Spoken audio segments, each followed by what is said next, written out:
Hey, what's up guys? So hari ni kita nak buat tom yum goong makan time hujan-hujan kan. Sedapnya. First korang gorengkan kepala udang dengan kulit udang sampai dia warna golden macam ni. And dia bawa keluar. Lepas tu blend dengan air and dia korang tapiskan.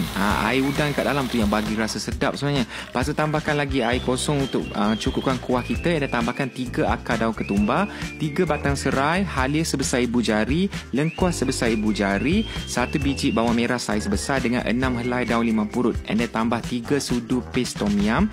Lepas tu tambah 1 sudu Thai chili paste. Yang ni optional lah untuk bagi lagi sedap. Lepas tu masukkan udang and also cili padi. And then kita perlukan FNN susu isian sejat. Tepuk. Okay, FNN sejat ni aku selalu guna. Nak buat dessert boleh, nak buat dalam masakan pun boleh juga. Dia jadikan masakan kita lagi creamy, lagi sedap. So kita gunakan setengah tin susu FNN sejat tu. And then tambahkan tomato, enoki, ketumbar. Ketumbar ni aku silap patut last sebenarnya, tapi tak apalah. And then masukkan gula, garam dengan serbuk rasa. And then masukkan 3 sudu sos ikan. Padamkan api and korang perahkan limau nipis. Lepas tu boleh serve atas mi ke kuih tiaw ke tak kisah.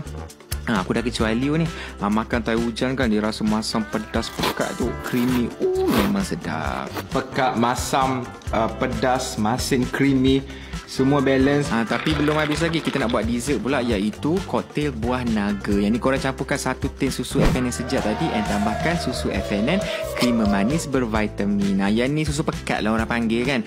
Biasa buat air tertarik semua tu pun boleh pakai. Yang ni aku gunakan untuk dessert. Kita pakai 2 sudu sahaja.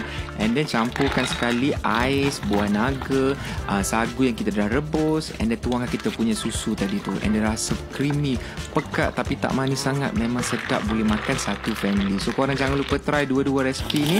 Boleh buat dekat rumah. So make sure korang try 2 resipi ni kat rumah. Sangat sedap. Tolonglah try. And selamat mencuba.